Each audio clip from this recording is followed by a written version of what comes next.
Începem cu Zsolt Fehér, director pentru relații internaționale și la Assessment Systems Ungaria.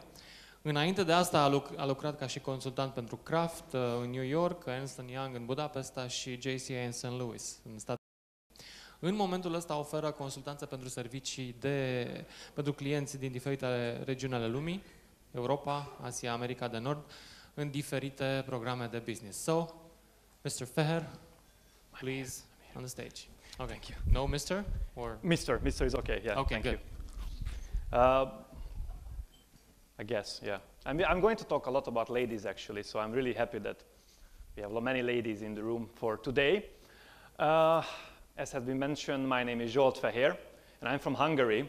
And though in our region there are countries which are much more famous of machine gun, sometimes I'm called the Hungarian machine gun because I can speak so quickly that sometimes you will not get it, but I promise I try to be really slow and pointing those issues which I really wanted to emphasize here for this afternoon. Only I would take half an hour of your attention. I know it's going to be extremely hard after the great lunch we had. Amazing desserts, just only a few of those. So I know it's very difficult, but please try to focus on the slides most of the time, not at me. I know I'm not that fabulously looking so far. Though, just talking about ladies, recently we made many researches about how ladies differ from men in terms of leadership. And when I go to those events, I always start with the same sentence that I'm so happy that this is the only opportunity for me to be one of the most handsome men in the room because I'm usually the only one in those cases. It is not the case for now, so I will not claim this title definitely for this afternoon. I'm going to talk about a very interesting and terrifying subject, which you name the death of leadership. And as you can see, I'm all ready for it. I dressed for a funeral for this afternoon. It is not going to be that dramatical. It is just some science, and we use this name for this workshop just to really emphasize the importance of how we look at leadership and what are those paradigm shifts, what we need to take into consideration these days in the world. Actually, I was sitting here in the morning and was listening for the speakers in the morning session, and then I rewrote my presentation because I was working a lot and focused a lot on the Y generation as well, because obviously it is natural that they are, or almost we are. I'm 75, but sometimes I also feel that I have the same characteristics, so it's hard to determine. Actually, how many of you is Y generation in the room? Okay, so let's say 40% of the room with a quick count. So we talked about you guys a lot, but I'm going to come back to the subject again. And then what I inserted, as I mentioned in the beginning, I will focus because I think it's important for the speaker to really reflect to the audience. And as I said, definitely we have more ladies in the room, so I would like to talk about you as well, if you allow me a little bit, especially about the woman leadership profile in Romania and the surrounding countries. So I think it's good, yeah? Sounds good. Great. Anyway, death of leadership. What are we really meaning about it? I hope this is going to do the job. It's most probably not only Rostya who is having some influence on the... Actually, when I'm wearing watches, it's always screwed up after a week, so usually it also happens with me. I just got this slide. I didn't cut this one. This was the first slide for me, which is really just a little bit reflecting on the Y generation, and then I will come back to this later on. This is perfectly summarizing for me the Y generation behavior when, let's say, something is happening with a company. In case of fire, exit building before tweeting about it, using Twitter, if whoever doesn't know this thing called Twitter, so I think it's very important. Could be one important indicator for this afternoon. But really focusing on the main topic, the death of leadership. Actually, it's not my idea. The idea itself is within the Hogan family from Hogan Assessments. We have our managing partner in Tulsa in USA, Mr. Rodney Warrenfeld, and he came up with this theory. And you will say that I incorporated many things into the presentation, which is going to reflect the reality here in Romania and Central Eastern Europe as well, not only taking examples from the US.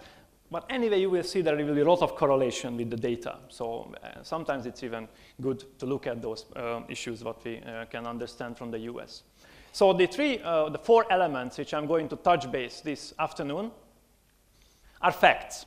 I really like facts, so I promise to you that I will provide facts, not opinions, because I think it's very important to distinguish between two of those. I got a salary, that's a fact. I don't like the amount, that's an opinion. So let's try to stick to facts. And then I want to be as tangible as possible for you and not wasting your time. It's only 30 minutes anyway, it's only 25, 26. So I will focus on some solutions, and if I not fulfill that, please beat me in the break later on. So I'm going to talk about the aging workforce. It's a phenomenon, but let's keep in mind. So I will show some examples and some facts about that. I'm going to talk about the changing leader profile. And obviously, this is the part where I will focus much more on the Y generation. Lack of talent management, which might be surprising, but there are some companies which still does not use talent management systems, and also failed hiring practices. There will be some repetitions, what you have already heard, also from Jared, from the derailments and so on, but I think it's very important to package them again together, package it together, and see it from a little bit different point of view. Okay, and as you can see here, I'm getting more optimistic because I'm already having a question mark, not saying that this is the death of leadership, but death of leadership. One of the causes which might be a death of leadership cause, or actually just rephrasing myself, different look on leadership, is definitely the aging workforce, and with that, how the talent pool is changing. Since I have many data, I apologize, sometimes I'm not going to maintain eye contact with you. I will look at the slides as well just to make sure I can point out the most important relevancies. Here in the first slide, we can see a statistics from the Bureau of Labor Statistics from the United States. How the projected percentage change are foreseen. Already, actually, this is happening, as you can see, between 2006 and 2016. As you could see, there will be a lot of people, actually almost doubling the size of people within the society who is going to be even 65 or older. I would group this all together. And more importantly, looking at the future, we can see that the people between 16 and 24, the amount of people within the society is going to get decreased, which is a very important point to take into consideration. As it mentioned already this morning, of course, China and India, and even Turkey, if you don't go too far. We know that in Turkey, most of the population is below 25 years of age. It's a really good sign for them, but it's not a good sign for us living in European Union and United States that this is a fact. And also, if I come with a little bit more an European approach and some general approach, as you could see, the percent decline in workers' ages between 35 and 44 by the end of 2011. As you could see, in Germany, we are facing a huge, huge lack of people in specific positions and in the workplaces.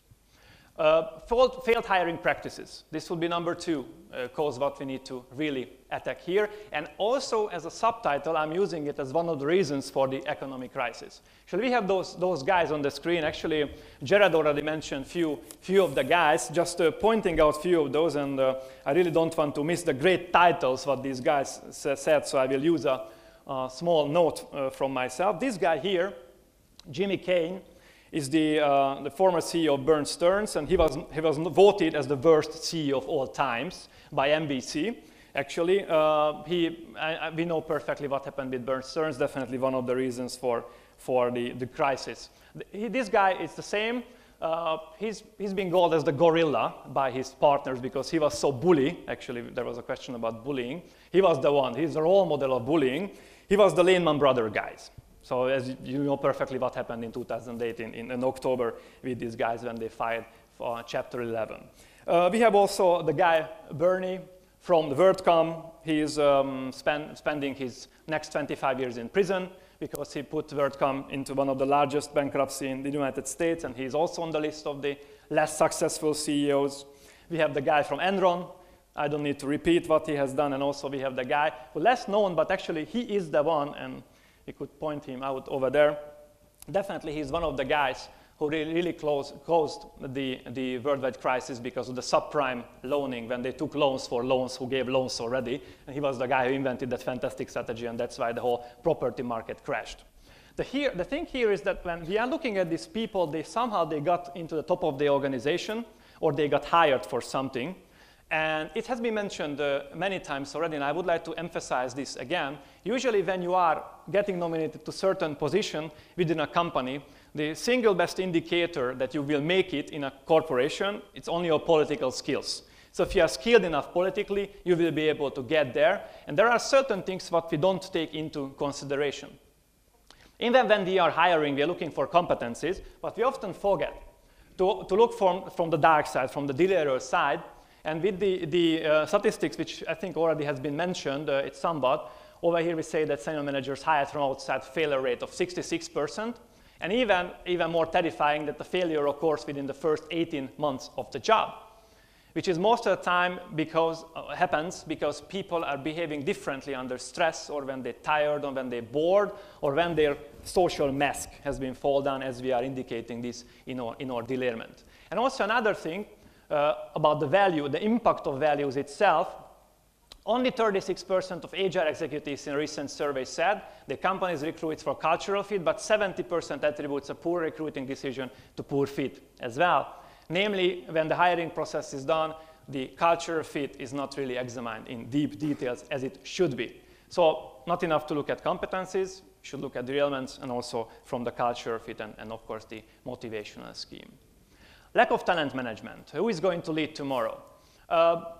Just a survey of 725 US organizations in 2010, 54 of them still operate on a novice or like mediocre level, or even below, without any talent management practices within their own company, which is also a terrifying thing, because if they don't plan it in advance, how they will be able to execute changing in leadership when we are in that point. I think it's very important to mention, because a good and mature talent management system, obviously we know this, but I think it's important to remember for the numbers how influential a good talent management system can be on the company. Half the rate of turnover, twice the rate of promotions, 80 better and developing great leaders, so on and so forth. I think this is very important to mention, but also mention at the same time that still we have many companies who are not really using this on a daily basis.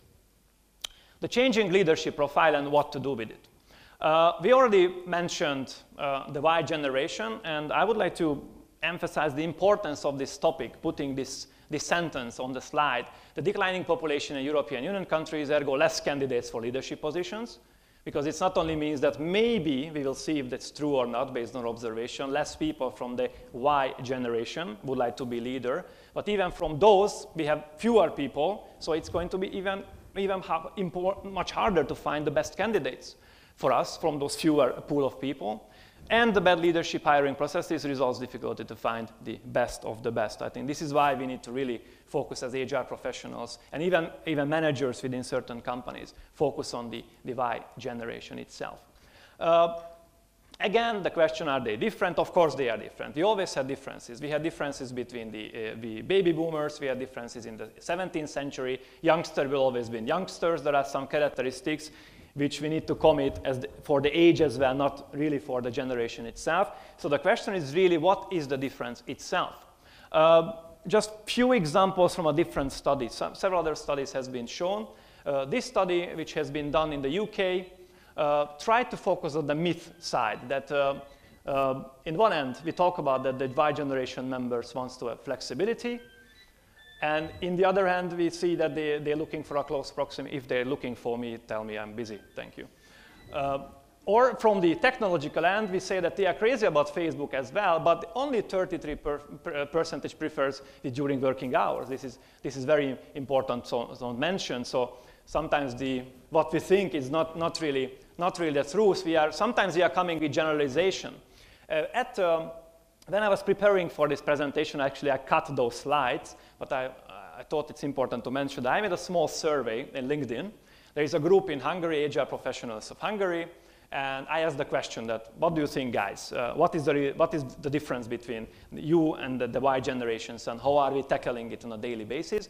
And I got like 40 responses with possible or variations.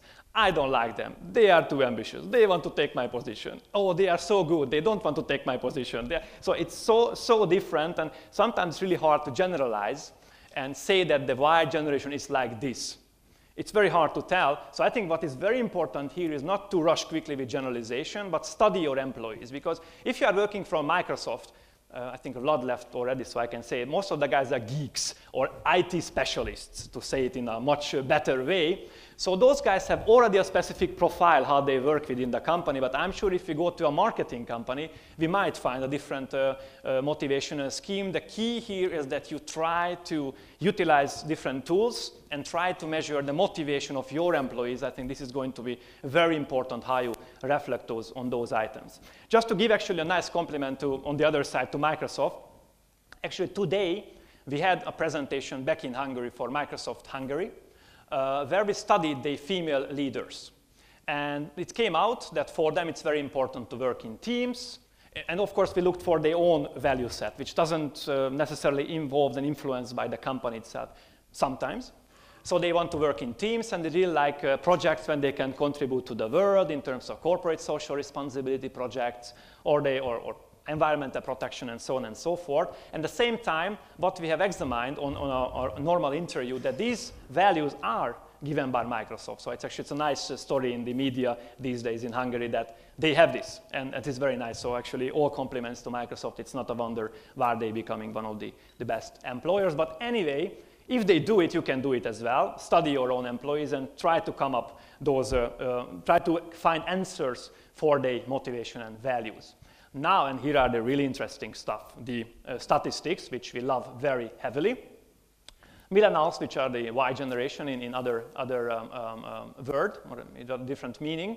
You could see on the green column, you can see those guys who are, let's say, considered as somewhat of a Y generation members, and you can see other generations, not strictly divided by X or baby boomer, but actually you could see the difference. The most important here is to find what is the difference and how we can articulate the difference, and also at the same time, if those differences are going to be really drivers for a certain person.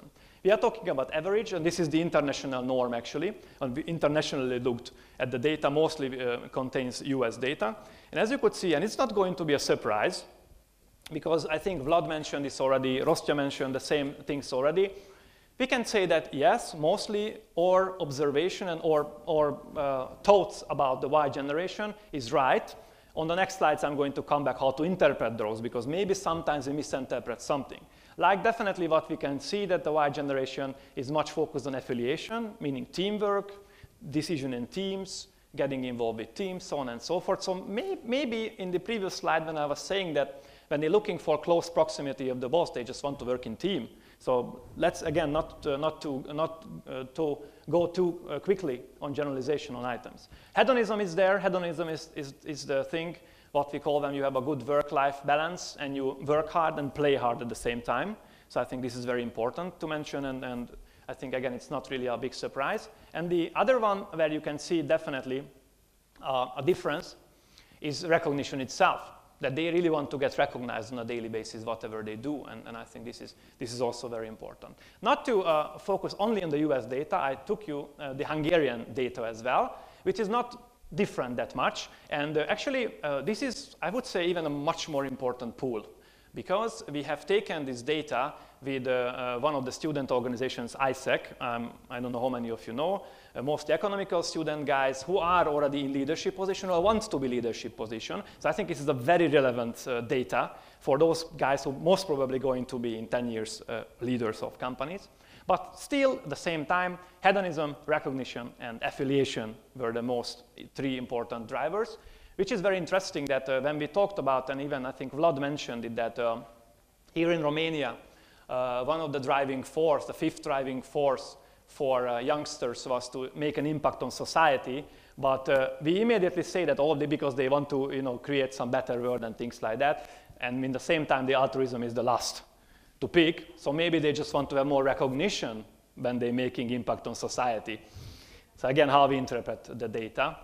What is also important to mention, and this is going to be very important later on as well, how they choose companies and how they reflect on employee branding based on the study, that aesthetics is in higher level indefinitely than the science. So by look, they're going to decide much more than by numbers, which is very important.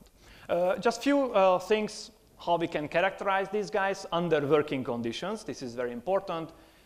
Having good time, fun, entertaining environment. Most of they're going to spend the salary on luxury, unique products. unique products. I mean, look at what happened with Apple. When we are examining Steve Jobs, most probably we are looking at 11 different derailers. Most probably he had it all on 100 because he was a very nasty bastard. We can say, I mean, rest in peace, I'm sorry about that. But still, he was a not too easy guy to work with. But at the same time, he found a very good answer for this society challenges or motivations that everybody wants to be unique. And he provided this feeling for everyone. I think this was all the credit for him for that, because definitely the young generation is looking for luxury products and being unique in some sense. They want to feel enjoy, whatever they're working for, focus on today, tomorrow will come along, proudness is their driving force, so on and so forth. They want to present themselves, of course, this is all about recognition. They want to belong somewhere, most of them are members of clubs, so on and so forth, is about the affiliation. They are approachable and want to have common goals and group. They want events together. Either they want full power or no power at all. This is very interesting. So when we talk about if they really want to be leaders, yes, there will be some group who doesn't want power at all, but there will be some who strongly wants to have power. So there is very few people actually in the study. We looked into 200 guys with this study, which is already can be considered a significant study base. Almost very few people in the medium level. So it was very clear that they either want to be members or don't want to be members at all. So they want events together, that they want to, well, I said already, they want to achieve their personal goals and help others if asked. And they don't see too much relevance in charity-related events, only if it's fun. It's very, very interesting. And maybe some myth which is not has been satisfied with it. The next couple of slides are going to be really a learning point here, I think. One of the learning points for this afternoon. As they become leaders, all these things, nice things, and change things, how it's going to influence their leadership style, and what other leadership characteristics are they going to show. So they're going to have challenges setting and driving the agenda, maintaining focus, handling setbacks and failures, taking lead when support is an absent or minimal, listening and remaining to open ideas of others, completing due diligence if needed to lead, bringing a stamina need to successful lead. And we have even more. Where we're going to have short in supply, they're going to have short in supply, taking charge, an approach sometimes called command and control, high degree of comfort, able to execute independently with minimal support, patience necessary to grow into a challenging job, willingness to sacrifice personally to ensure company success. And this is already from the shareholder point of view, definitely can be considered as something not really nice. And from the motivational end, also using some other studies from the workplace standpoint, they want to have workplaces that are trendy, are trusted, whatever the company brand promised, they want to see it on a daily basis. And also the company should have integrity. This is also a very important observation, I believe. So it's not enough really to position ourselves to be really nice with young people when they come to our company. It has to be lived on a daily basis. I think it is very important to take into consideration. There's also another thing which is going to be very important as they become leaders. We talked about already motivations. And we haven't talked about the fact that when a leader has a certain motivational scheme, let's say, for instance, I'm motivated by recognition and money. What it happens, actually typically the guys are having this, the male leaders are having these two important motivations. They think that whatever is good for them is going to be motivational for all the employees. Ergo, they're going to motivate their team with money and recognition.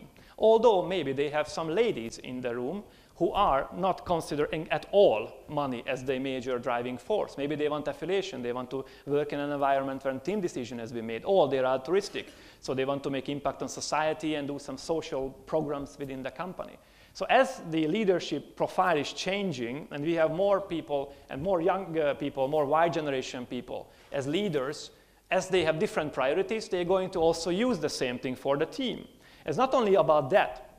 There is this thing called unconscious biases, which are occurring when we project our values onto others. So it's not only that we will try, which is still, it could be acceptable because if we are not really doing anything bad with that, at least we are motivating those guys who are like us. But at the same time, with the unconscious biases, we will think, we will not realize this, that's why it's unconscious, obviously. We will not realize it, but when we are going to segregate those people who are not like us. So for instance, if somebody has high recognition, as the Y generation members had, they want everyone to shine. because that's the shine is going to shine on them, so we are going to shine together. So if there's anyone who doesn't care about recognition, that guy is going to be isolated. So again, this is just some learning point maybe for the Y generation members to think about this when you are in the position. It's good that you like recognition, fine. Yeah, look at me.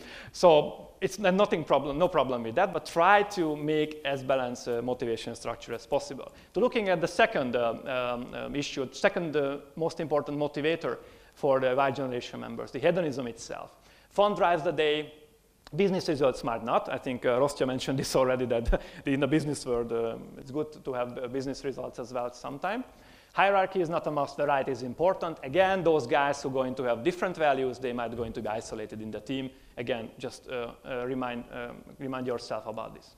Affiliation, it is going to be obviously very visible. There will be many people who will like to work in team, and there will be some people who like to be more isolated, working in the basement, and they will do a great job, but they just simply want to work alone and making decisions alone.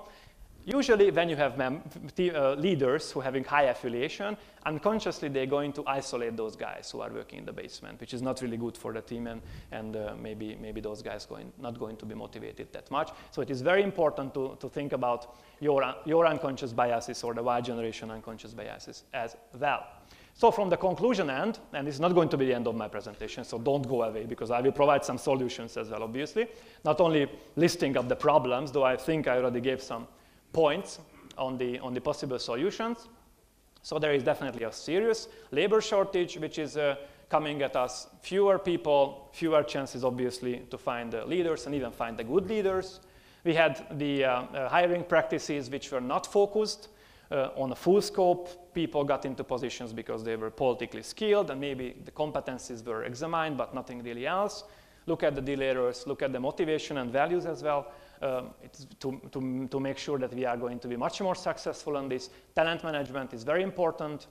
And obviously, we have the changing leader profile, which is going to influence all these. So what can we do, really the question? And of course, there is a lot of optimism to do, because we have so many things what we are already using in the HR world. Very nice things which sometimes we are making overcomplicated. And actually, some of my slides are going to be overcomplicated just to justify that. But again, focusing on talent management is going to be a very important key. And we can categorize it to different subcategories. How are we going to tackle that? There will be 5 strategies which I'm going to talk about. One of them is a touchstone strategy, the leadership, forecast strategy, talent acquisition, talent management, and the accountability. It's actually, we could say it all together, a good talent management system. Maybe that's the best way how to take this into consideration. So from the touchstone strategy, I think it is extremely important to start with making sure what is going to work for us, making the competencies ready. Again, it's not a big secret, we use it, but are we really using it for talent management purposes as well? This is the question really here. Use your own competencies if you can make one, or use some others, or use a company who can help you in that. Cover the 4 main domains: business, leadership, interpersonal. Keep it simple, most were not more than 10 or 20, but 10 or 12 competencies, and build them into the fabric of the organization. I think this is very important from the competencies end. But again, at the same time, it's also important that we are looking from the other side, from Darth Vader point of view, from the dark side, and look at what are those delayers which might characterizing your industry. Already, Jared mentioned a few examples on specific delayrments. There was a study, I cut the details because I think that's not important really here, just to identify it within certain industries. Let's say here we have an example from the retail consumer product and then from the finance end. And typically, what is happening that when you have marketing people or salespeople, they're going to be more excitable or mischievous and colorful. Or when you have people in consumer banking, in finance, they're going to be over diligent. Sometimes it's good to have a competency to become somebody as a prudent, hire someone who's really prudent. But that person is moved into leadership position. In that position, he will become too prudent or too diligent, and might not going to delegate or might not going to be ready on time, because he or she always wants to make 100% ready solutions and never enough with 90% solutions. So this is how the competencies which are quite good in a normal day can turn into our dark side and going to cause issues. And obviously there are different deal errors which we can characterize in different teams and in different industries, which are going to be much more relevant. Definitely, I was working for Ernst & Young, so always using this example. We had the same thing. We had the tax accountant guys. They were 125% ready for doing the diligence things. But when they moved to management, they had nothing else, just worry about if they really made a bad decision or something, and they over calculated whatever they did. This was typically true for the big four companies, for instance. But the main point here is really identify your own deal errors within the company and try to focus in the talent management strategy as well. So forecasting, this is the second point. Sometimes if you are just doing it on an annual basis, it's not enough. The better companies and the companies who are doing this right, focusing it more on a more longer term. On need, on budget, on recruitment, on hire and train perspective as well, and they look into a scheme of at least 5 to 7 years, because I think it's very important. Of course, it's very long term, and sometimes it's hard to tell to a small and medium-sized company to think in 5 years when they're worrying about next year with the new tax legislation, for example, what we have in Hungary. Don't talk about that anyway. So if you can, look in longer term, 5 to 7 years. Talent acquisition strategy. Start with high-quality forecast, target colleges, universities that fit your organization. Again, it's very important. Most probably, Microsoft knows very well which universities they want to attack, really, and then where they would like to have the recruitment done. Use competency structures, the foundation of hiring process, include proven selection tools in hiring process, ensure that diversity is part of your decision-making, and define retention process from offer to onboard and beyond. And talking about the diversity, I'm going to bring you up. Actually, it's not too visible, and it's in Hungarian because I just quickly inserted the slides. But there will be one in English as well. I promise it to you. I mentioned in the earlier that I would like to give some nice present to the ladies. Maybe not going to be too nice, but you will decide. Characterizing the differences between ladies and men. I think it is very important to tackle this point. We have mentioned a lot the Y generation and the importance of Y generation. We didn't really talk a lot about why it's important to talk about ladies in management. As per today, it's very easy to just look at the statistics. More ladies graduating for universities than men, which means we are going to have much more ladies in management positions than we had before. And also there are certain strategies and certain movements on the market which are going to justify this. Just remember what I said before. Leaders typically motivate groups by their own motivation. And we are going to see some differences, for instance, in motivation as well. When leaders, or female leaders, are going to be much more in the front of the company, most probably this motivational structure is going to change as well. So we just have to be aware of that. Actually, we are favoring that pretty heavily just to make sure that we are going to have a healthy balance within a company. So going back to the slide, which is not really telling too much, to be honest, otherwise is there anyone in the public who speaks Hungarian. Anyway, the difference is on the, let's say, on the bright side, on the competencies, ambition, sociability is much higher for the male, typically. It doesn't mean, actually, we are not judging here in the study, and this is very clear what we made as an observation in our study, that both and equivalently, ladies and men can be same good leaders. Forget about that thing that, well, men are better leaders because, no. Ladies and men can be the same leaders. They have different strengths and different weaknesses, which we need to look from a different approach. I mean, that's really the point here. As I said, ambition and sociability is higher for the man, and interpersonal sensitivity is higher for the ladies from the bright side. From the deal end, as you could see from the ladies, and it's, of course, now we are highlighting really the differences where the ladies has more tendency to be diligent, actually. This is typically there. As you could see, even the largest deal error, which comes from the whole study, is the ladies' diligence, and it's even going to be more on that, and on being cautious from the ladies' side. Typically, actually, the man is more strong, or actually weak, on the deal errors when they're really going against someone in the process, when they are too bold or they are too colorful in certain situations, but that's just something to mention. And also on the last slide, and this is all about the motivations. When we see, as I mentioned or already said a few words about it, that definitely altruism is one of the driving force what we see.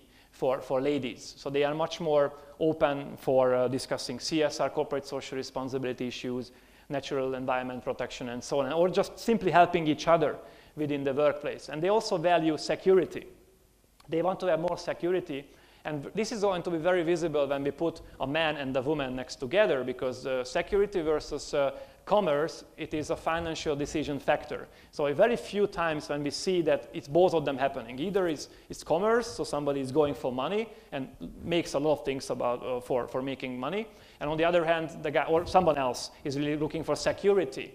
So looks for something which is maintained on the same level. Even if I'm talking about salary, the one who is looking for commerce is okay with commission-based, but sometimes big commission-based. Who looks for security looks for the money which comes every month, the paycheck comes every month in the first moment. So in that sense, there will be a quite visible difference between the male and the female population, that mostly the guys are influenced by the profit-making and commerce-related issues, rather than the ladies are more favor of security. All these three observations can be summarized in one important slide. And this is really the learning point for you ladies this afternoon from the leadership development standpoint. We looked into different differences from the three perspective of the three different questionnaires. For the men, there was no correlation technically. There were a few correlations here and there, but for the ladies, this was a very heavy correlation, which is there on every day, and this might be something to consider, especially from the delayer side when we are looking into our behavior when we are under stress or we are bored or other segments, because we could see clearly that prudence, systematic work, was higher on ladies' agenda. Security is definitely higher on ladies' agenda. And at the same time, when they are under stress, cautious and diligent behavior comes up. So this is just something what you keep yourself reminded. But when there is the man next to them, the man always looks a little bit better. It's only by the look, but it's important to mention. And maybe that's why we find this phenomenon that men are better, but again, it is not really the point here. Okay, talent management strategy has to be implemented in all levels of the organization. This is the complicated structure which I talked, and this is even more complicated to look at. Make sure that there is a strategy behind which is following through these steps, which unfortunately I'm not going to talk about. We know this chart is used in different approaches, really focus on those guys who are going to have the highest performance over time and the highest potential as well, where it should be the maximum development investment. Accountability, this is again something which you shouldn't forget. Leaders has to be engaged with the process. Without the leadership engagement, it's not going to work.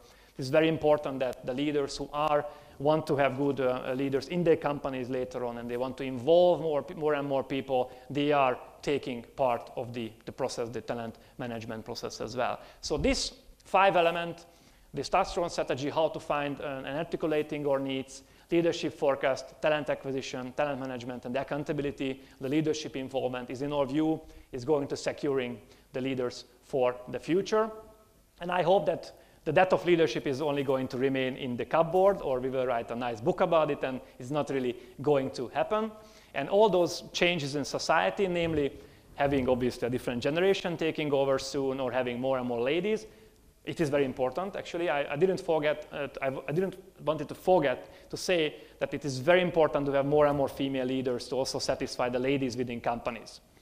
Some research says that the ladies are dying because they don't feel good in the companies and when they work, because their need is not fulfilled on a daily basis. Without female leaders, it is not likely to happen. So ladies, we need you in leadership positions as well, in a healthy balance, obviously. So these things are going to happen, but we need to be ready to answer the challenges and making sure that our company is having the best talent management system as possible. This is all about me. If you would like to have any further information, I'm more than happy to get your answers in the panel, or just drop me an email, and thank you very much for your attention. Thank you, Zsolt.